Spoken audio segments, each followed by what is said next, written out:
Mudahnya belajar ilmu pelet pengasihan. Ilmu pelet atau pengasihan sudah lama dikenal masyarakat Indonesia, terutama di Pulau Jawa. Banyak jenis dan ragamnya, termasuk ritual yang harus dijalani.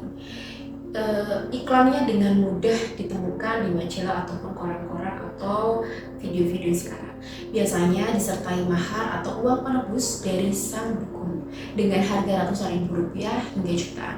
Namun sering dengan perkembangan media informasi terutama internet, banyak kemunculan situs-situs yang berisi soal supranatural yang salah satu pembahasannya mengkhususkan pada ilmu pelet. Dan di berbagai forum-forum di internet, peminat ilmu ini cukup banyak.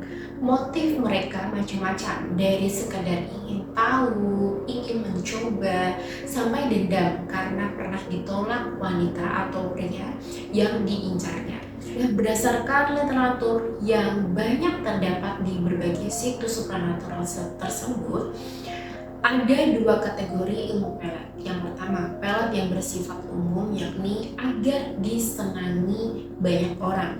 Jenis ini biasanya terkait pekerjaan sang pemakai, agar disukai bosnya di tempat kerja atau disegani pelanggan kalau dia seorang pedagang.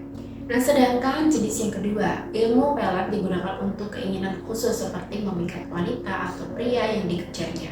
Yang kedua ini kadang-kadang bertujuan negatif, yakni mempengaruhi orang lain agar menuruti keinginan si pemakai ilmu tersebut. Dalam praktiknya, karakteristik dari ilmu pelet juga memiliki perbedaan. Ajian atau mantra-mantra yang merupakan gabungan dari amalan dalam agama seperti berpuasa, zikir, membaca gabungan lafaz tertentu yang mengambil dari ayat Al-Quran. Dan dalam konteks ini, ilmu pelet kadang disebut sebagai ilmu lil mahabah jauzun atau ilmu pengasihan. Kemudian ada juga ilmu pelet dan pengasihan yang mantranya berdasarkan ilmu-ilmu kejawen kuno. Salah satunya yang terkenal sejak zaman Mataram kuno adalah ilmu Gedam Asmaradana. Ilmu itu berasal dari Kidung Asmaradana yang awalnya berisi mantra atau pitutur luhur yang biasa ditembangkan dari pagelaran kesenian khususnya wayang kulit sampai dengan menunggu kelahiran sang jabang bayi.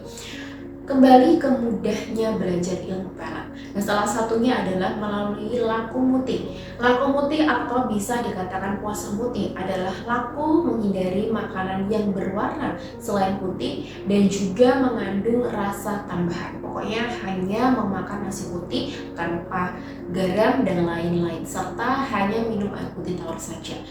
Setelah melalui tahapan ini, ada mantra-mantra yang kemudian harus dibaca oleh si peminat ilmu tersebut. Nah, selain laku mutih, banyak cara lainnya yang untuk mempelajari ilmu pelet. Ada yang instan dengan hanya membacakan mantra-mantra tersebut, namun sekali lagi, berhasil tidaknya ilmu pelet itu selalu kembali kepada si pelaku, karena mempraktikkan ilmu itu harus disertai dengan kesungguhan hati. Tidak semua mantra boleh sembarangan diucapkan. Beberapa mantra tertentu bisa berbalik kepada si pemakai jika dia gagal memenuhi syarat yang ditetapkan.